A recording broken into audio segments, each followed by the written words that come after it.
বিৰোধীৰ মিত্ৰতা সন্দৰ্ভত এই মুহূৰ্তত এটা বিগ আপডেট 2026 বিধানসভা নিৰ্বাচনক লৈ এতিয়া কংগ্ৰেছ দলে লৈছে এটা ডাঙৰ সিদ্ধান্ত আসন বুজাবুজি সন্দৰ্ভত প্ৰদেশ কংগ্ৰেছৰ সভাপতি গৌৰৱ গগৈয়ে আজিৰ দিনটোত এটা ডাঙৰ মন্তব্য কৰিছে 2026 বিধানসভা নিৰ্বাচনত 100খন আসনতে প্ৰাৰ্থিত্ব দিয়াৰ এতিয়া সিদ্ধান্ত গ্ৰহণ কৰিছে কংগ্ৰেছ দলে আৰু সমান্তৰালভাৱে এতিয়া অন্য 26খনকৈ আসন বাকি বিৰোধী ৰাজনৈতিক দলসমূহৰ মাজত বুজাবুজি কৰি ভগাই দিয়া হ'ব অৰ্থাৎ এক প্ৰকাৰ এতিয়া 2026 অসম বিধানসভা নিৰ্বাচনত সকলো বিৰোধী ৰাজনৈতিক দলৰ সৈতে মিত্ৰতা হ'বই বুলি মন্তব্য কৰিছে এইবাৰ প্ৰদেশ কংগ্ৰেছৰ সভাপতি গৌৰৱ গগৈয়ে জনাইছো এটা গুৰুত্বপূৰ্ণ ৰাজনৈতিক খবৰ ৰাজ্যৰ বিৰোধীৰ মিত্ৰতা সন্দৰ্ভত এটা বিগ আপডেট 2026 বিধানসভা নিৰ্বাচনক লৈ এতিয়া কংগ্ৰেছে লৈছে এটা বৃহৎ সিদ্ধান্ত আসন বুজাবুজি সন্দৰ্ভত এপিচিচিৰ সভাপতি গৌৰৱ গগৈৰ এটা ডাঙৰ মন্তব্য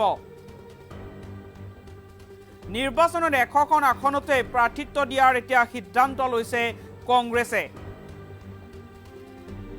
2026 বিধানসভা নিৰ্বাচনত বিৰোধী দলৰ সৈতে মিত্ৰতা হ'বই বুলি এইবাৰ মন্তব্য কৰিছে প্ৰদেশ কংগ্ৰেছৰ সভাপতি গৰাকীয়ে অন্য দলৰ সৈতে মিত্ৰতা হোৱাৰ সম্ভাৱনা 100% নিশ্চিত পৰৱৰ্তী বিধানসভা নিৰ্বাচনত 100খন আসনত কংগ্ৰেছ দলে নিজেই প্ৰতিদ্বন্দ্বিতা কৰিব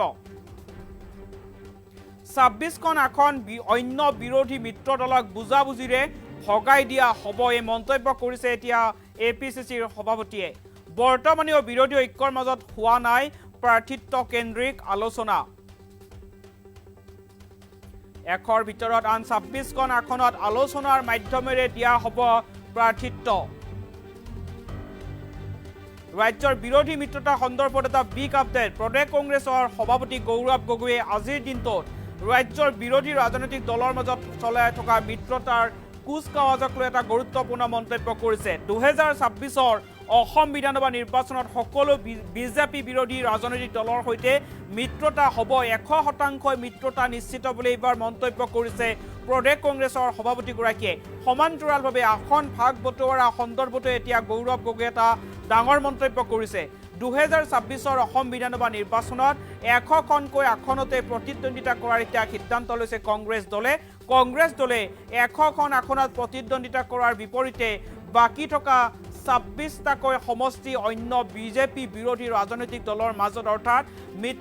মিত্ৰতাত অন্তৰ্ভুক্ত হোৱা ৰাজনৈতিক দলৰ মাজত বুজাবুজিৰে ভগাই দিয়া হ'ব কিন্তু এই মুহূৰ্তলৈকে কোনো ৰাজনৈতিক দলৰ সৈতে সমষ্টি কেন্দ্ৰিক বা প্ৰাৰ্থিত্ব কেন্দ্ৰিক আলোচনা হোৱা নাই বুলি গৌৰৱ গগৈয়ে মন্তব্য কৰিছে অৰ্থাৎ এতিয়া গৌৰৱ গগৈয়ে স্পষ্টভাৱে মন্তব্য কৰিছে যে 2026 বিধানসভা নিৰ্বাচনত কংগ্ৰেছ দলে এতিয়া 100খন আসনতে প্ৰাৰ্থিত্ব দিয়াৰ বাবে সিদ্ধান্ত গ্ৰহণ কৰিছে বিৰোধী মিত্ৰতাৰ আসনক লৈ এইবাৰ এটা ডাঙৰ আপডেট দিছে প্ৰদেশ কংগ্ৰেছৰ সভাপতিগৰাকীয়ে গৌৰৱ গগৈয়ে আজিৰ দিনটোত ঘোষণা কৰিছে যে 2026 বিধানসভা নিৰ্বাচনত বিজেপি বিৰোধী সকলো ৰাজনৈতিক দলৰ সৈতে মিত্ৰতা হ'বই 100% মিত্ৰতা নিশ্চিত বুলি মন্তব্য কৰিছে তাৰ লগতে আসন সন্দৰ্ভত মন্তব্য কৰি গৌৰৱ গগৈয়ে আজিৰ দিনটোত কৈছে যে 2026 অসম বিধানসভা নিৰ্বাচনত কংগ্ৰেছ দলে 100খন আসনত প্ৰতিদ্বন্দ্বিতা কৰিব আৰু বাকি 26খনকৈ আসন মিত্ৰতাত অন্তৰ্ভুক্ত হোৱা ৰাজনৈতিক দলসমূহৰ মাজত বুজাবুজিৰ সৈতে ভগাই দিয়া হ'ব বুলি এইবাৰ প্ৰদেশ কংগ্ৰেছৰ সভাপতিগৰাকীয়ে মন্তব্য কৰিছে গৌৰৱ গগৈৰ মন্তব্য আছে আজিৰ দিনটোত বিৰোধীৰ মিত্ৰতা সন্দৰ্ভত গৌৰৱ গগৈয়ে কি মন্তব্য কৰিছিল মন্তব্য আগবঢ়াইছো আৰু বেলেগ বিৰোধী দলৰ লগত মিত্ৰতা হোৱা সম্ভাৱনা 100% নিশ্চিত 100% নিশ্চিত আৰু এখন মঞ্চত আমি কৈছো যে পৰৱৰ্তী বিধানসভা নিৰ্বাচনত 100খন আসনৰ ওপৰত কংগ্ৰেছ দল নিজেই প্ৰতিদ্বন্দ্বিতা কৰিব 100 আসনৰ ওপৰত কংগ্ৰেছ দলে নিজেই প্ৰতিদ্বন্দ্বিতা কৰিব আৰু বাকিখিনি আসন আমি আমাৰ মিত্ৰ গোটৰ বিৰোধী দলৰ মাজত আমি আলাপ আলোচনা যোগেদি আমি ভাগ কৰিম সেইকাৰণে চিন্তা কৰিব নালাগে মিত্ৰতা হ'বই আমি সকলোৱে মিলি জুলি আমি হিমন্ত বিশ্ব শৰ্মা ডাঙৰীয়াৰ অপশাসন অন্যায় আৰু অত্যাচাৰৰ পৰা আমি ৰাইজক আমি পৰিত্ৰাণ দিম আৰু বেলেগ বিৰোধী দলৰ লগত মিত্ৰতা হোৱা সম্ভাৱনা 100% নিশ্চিত 100% নিশ্চিত আৰু এখন মঞ্চত আমি কৈছো যে পৰৱৰ্তী বিধানসভা নিৰ্বাচনত 100খন আসনৰ ওপৰত কংগ্ৰেছ দল নিজেই প্ৰতিদ্বন্দ্বিতা কৰিব 100 আসনৰ ওপৰত কংগ্ৰেছ দলে নিজেই প্ৰতিদ্বন্দ্বিতা কৰিব আৰু বাকীখিনি আসন আমি আমাৰ মিত্ৰ গোটৰ বিৰোধী দলৰ মাজত আমি আলাপ আলোচনাৰ যোগেদি আমি ভাগ কৰিম এই কাৰণে চিন্তা কৰিব নালাগে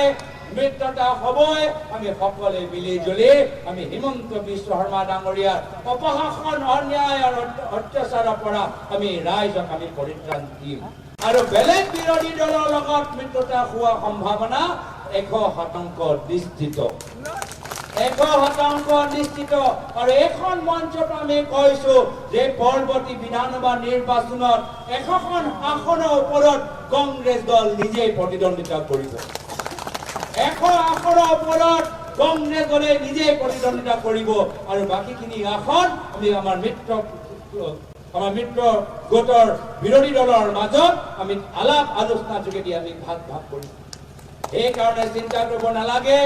মিত্ৰতা হ'বই আমি সকলোৱে মিলি জুলি আমি হিমন্ত বিশ্ব শৰ্মা ডাঙৰীয়াৰ অপশাসন অন্যায় আৰু অত্যাচাৰৰ পৰা আমি ৰাইজক আমি পৰিত্ৰাণ দিম আৰু বেলেগ বিৰোধী দলৰ লগত মিত্ৰতা হোৱা সম্ভাৱনা 100% নিশ্চিত 100% নিশ্চিত আৰু এখন মঞ্চত আমি কৈছো যে পৰৱৰ্তী বিধানসভা নিৰ্বাচনত 100খন আসনৰ ওপৰত কংগ্ৰেছ দল নিজেই প্ৰতিদ্বন্দ্বিতা কৰিব 100 আসনৰ ওপৰত কংগ্ৰেছ দলে নিজেই প্ৰতিদ্বন্দ্বিতা কৰিব আৰু বাকীখিনি আসন আমি আমাৰ মিত্ৰ গোটৰ বিৰোধী দলৰ মাজত আমি আলাপ আলোচনাৰ যোগেদি আমি ভাগ কৰিম এই কাৰণে চিন্তা কৰিব নালাগে মিত্ৰতা হ'বই আমি সকলোৱে মিলি জুলি আমি হিমন্ত বিশ্ব শৰ্মা ডাঙৰীয়াৰ অপশাসন অন্যায় আৰু অত্যাচাৰৰ পৰা আমি ৰাইজক আমি পৰিত্ৰাণ দিম আৰু বেলেগ বিৰোধী দলৰ লগত মিত্ৰতা হোৱা সম্ভাৱনা 100% নিশ্চিত 100% নিশ্চিত আৰু এখন মঞ্চত আমি কৈছো যে পৰৱৰ্তী বিধানসভা নিৰ্বাচনত 100খন আসনৰ ওপৰত কংগ্ৰেছ দল নিজেই প্ৰতিদ্বন্দ্বিতা কৰিব 100 আসনৰ ওপৰত কংগ্ৰেছ দলে নিজেই প্ৰতিদ্বন্দ্বিতা কৰিব আৰু বাকীখিনি আসন আমি আমাৰ মিত্ৰ গোটৰ বিৰোধী দলৰ মাজত আমি আলাপ আলোচনাৰ যোগেদি আমি ভাগ কৰিম এই কাৰণে চিন্তা কৰিব নালাগে মিত্ৰতা হ'বই আমি সকলোৱে মিলি জুলি আমি হিমন্ত বিশ্ব শৰ্মা ডাঙৰীয়াৰ অপশাসন অন্যায় আৰু অত্যাচাৰৰ পৰা আমি ৰাইজক আমি পৰিত্ৰাণ দিম আৰু বেলেগ বিৰোধী দলৰ লগত মিত্ৰতা হোৱা সম্ভাৱনা 100% নিশ্চিত 100% নিশ্চিত আৰু এখন মঞ্চত আমি কৈছো যে পৰৱৰ্তী বিধানসভা নিৰ্বাচনত 100খন আসনৰ ওপৰত কংগ্ৰেছ দল নিজেই প্ৰতিদ্বন্দ্বিতা কৰিব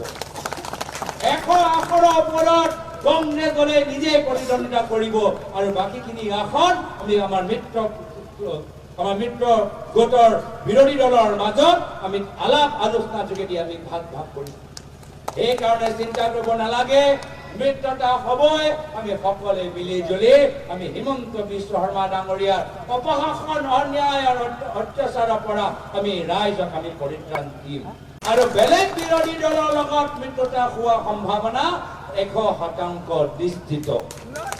100% নিশ্চিত আৰু এখন মঞ্চত আমি কৈছো যে পৰৱৰ্তী বিধানসভা নিৰ্বাচনত 100খন আসনৰ ওপৰত কংগ্ৰেছ দল নিজেই প্ৰতিদ্বন্দ্বিতা কৰিব 100 আসনৰ ওপৰত কংগ্ৰেছ দলে নিজেই প্ৰতিদ্বন্দ্বিতা কৰিব আৰু বাকীখিনি আসন আমি আমাৰ মিত্ৰ গোটৰ বিৰোধী দলৰ মাজত আমি আলাপ আলোচনাৰ যোগেদি আমি ভাগ কৰিম এই কাৰণে চিন্তা কৰিব নালাগে মিত্ৰতা হ'বই আমি সকলোৱে মিলি জুলি আমি হিমন্ত বিশ্ব শৰ্মা ডাঙৰীয়াৰ অপশাসন অন্যায় আৰু অত্যাচাৰৰ পৰা আমি ৰাইজক আমি পৰিত্ৰাণ